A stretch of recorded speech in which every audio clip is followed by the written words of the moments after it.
what about this gentleman that I saw who spoke at Howard University last year? Now, what was his name? I think Mr. Farrakhan fired him or something.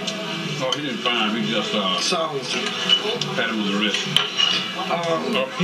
All he was doing is making some noise in order to be recognized. You notice when a ship leaves out the port, they're blowing the horn because it's crowded and you don't want to run into anything. But once you get on the high sea, where you got wide open spaces, you don't have to blow the horn anymore. The horn is just for the fog inside the harbor. Well, this is why I've had so many complexities with these guys. I saw the speech on television last year. I can't remember his name, this person. He was really an incredibly good speaker. Wasn't his name Elijah, or was it, seemed like he was named after one of the prophets. I know who you're talking about. And I saw the speech too.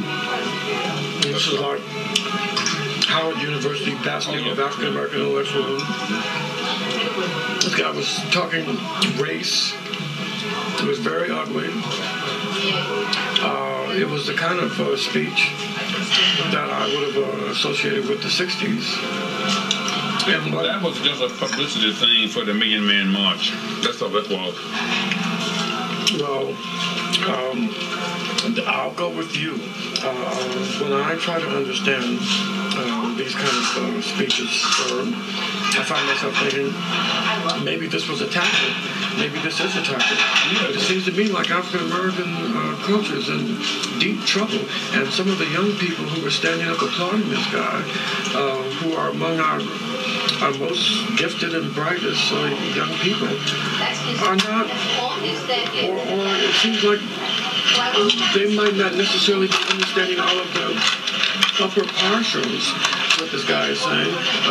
I'm getting a more fundamental kind of return to anger, even. What he was saying, you not invite me in to the round table, so that is this is my way of getting back at you for not inviting me. Remember years ago when Russia wasn't invited to the Russia didn't have a warm water port where she could her ships could meet. Communism was pushed back into a corner by the Western powers.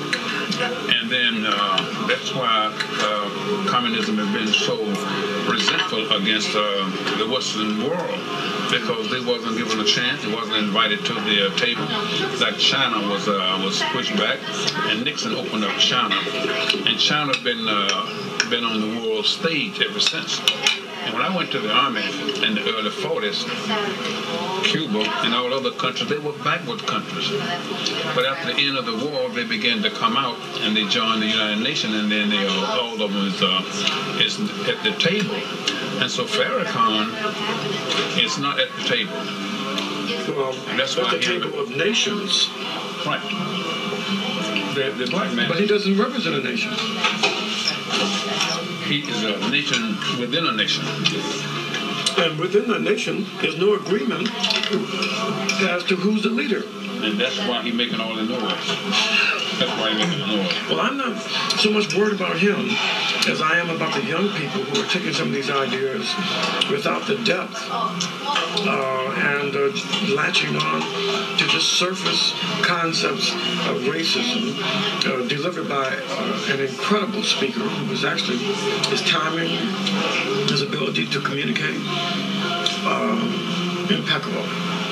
Just so happens, the vibe, by the time it was over, was kind of like us as African Americans. We know we have the truth, and the enemy is the Europeans, and we're gonna. It's kind of like a siege mentality. I think, as an African American, looking at myself and my experiences, I think you show me an African American person who's not crazy, and I'll show you someone who's insane. And, of course, I think the same for the European Americans as well. I mean, we're dealing with a lot of insanity right now.